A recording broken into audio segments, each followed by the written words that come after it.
Hello everyone, this is Tanya Arora. आज इस video का एक खास मोटिव है, लेकिन उससे पहले मैं अपनी थोड़ी सी जर्नी आप सबके साथ शेयर करना चाहूँगी। I have done my MSc mathematics from Khalsa college for women Ludhiana. जैसे जैसे मेरी एमएससी मैथ्स फिनिश हो रही थी वैसे वैसे मेरे अंदर कन्फ्यूजन आ रही थी कि अब नेक्स्ट स्टेप मुझे क्या करना है। कन्फ्यूजन मेरे एम में नहीं थी, कन्फ्यूजन मेरे नेक्स्ट स्टेप में थी। Because it was crystal clear to me कि मुझे जाना तो टीचिंग प्रोफेशन में ही है, बट अब उसके भी टाइप्स हैं। आपको स्कूल टीचर बनना है, आपको कॉलेज लेक्चरर बनना है, या फिर आपको रिसर्च में जाना है। रिसर्च का शौक मुझे हमेशा से था। स्कूल टीचर और कॉलेज लेक्चरर में से I always prefer being a college lecturer. उसके लिए अब मुझे नेट क्वालिफाई करना था। तो I started searching institutes for net coaching, क्योंकि ऑब्वियसली ऑब्जेक्टिव एग्जाम है, अप्रोच अलग चाहिए उसको क्रैक करने के लिए। सर्च करते करते मुझे जो बेस्ट इंस्टीट्यूट लगा वो MIM इंस्टीट्यूट था। मैं डॉक्टर विर्क के कॉन्टेक्ट में आई। सो जो कन्फ्यूजन मेरे माइंड में थी वो मैंने as it is doctor Virk के साथ जाके डिस्कस कर ली। Then he showed me 2 parts. The first one was कि अगर मैं पहले PhD करती हूँ तो मुझे 4 years एटलीस्ट लगेंगे PhD के लिए। उसके बाद मैं किसी जॉब का सोच सकती हूँ। सेकेंडली इट वॉज कि मैं B.Ed कर लूँ, साथ साथ में नेट की कोचिंग लूँ। B.Ed कंप्लीट होने के बाद अपनी जॉब सिक्योर करूँ, उसके बाद मैं PhD स्टार्ट कर लूँ। सो ऑब्वियसली सेकेंड मुझे ज़्यादा अच्छा लगा, but to be very honest मैं B.Ed करने के बिल्कुल भी फेवर में नहीं थी, ना ही मेरी स्कूल टीचर बनना प्रेफरेंस थी। तो मैंने सर की बात मान के B.Ed स्टार्ट कर दी। बिकॉज सर का कंसर्न ये भी था कि यू नेवर नो आपका नेट कौन से अटेम्प्ट में क्लियर होगा, so why to put a gap and waste your time. तो मुझे ये बात ठीक भी लगी।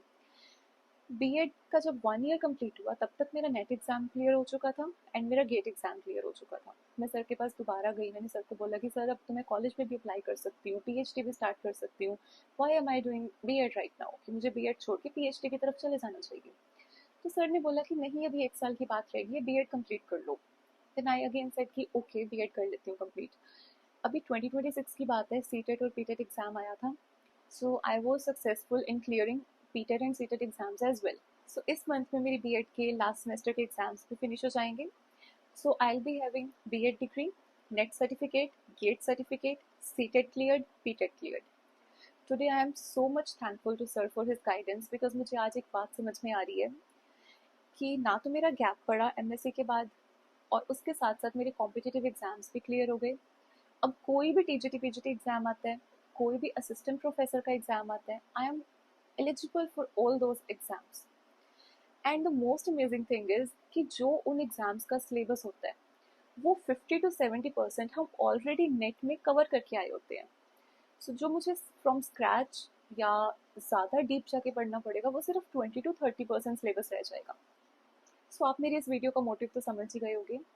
You know, sometimes it's not important कि आप कितने की इंटेलिजेंट और शार्प हो।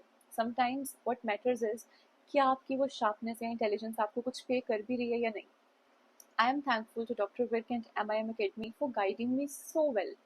बट मैंने अपने आसपास ना बहुत स्टूडेंट्स ऐसे देखे हैं जिनके गाइडेंस ना होने की वजह से काफ़ी साल खराब हो गए, और आज भी वो इसी कंफ्यूजन में है कि अब क्या करें, क्योंकि ऑलरेडी बहुत टाइम वेस्ट हो चुका है।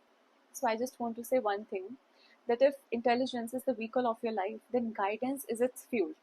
So मेरा इस वीडियो बनाने का कंसर्न सिर्फ ये था कि शायद आपका भी वो प्राइम टाइम निकल ना जाए। सो अगर आप भी मैथमेटिक्स में अपना करियर देख रहे हो, लेकिन आप कंफ्यूजन में हो या कॉन्फिडेंट इनफ नहीं हो, गाइडेंस चाहिए, तो आप कभी भी MIM में कॉल कर सकते हो, चंडीगढ़ विजिट कर सकते हो।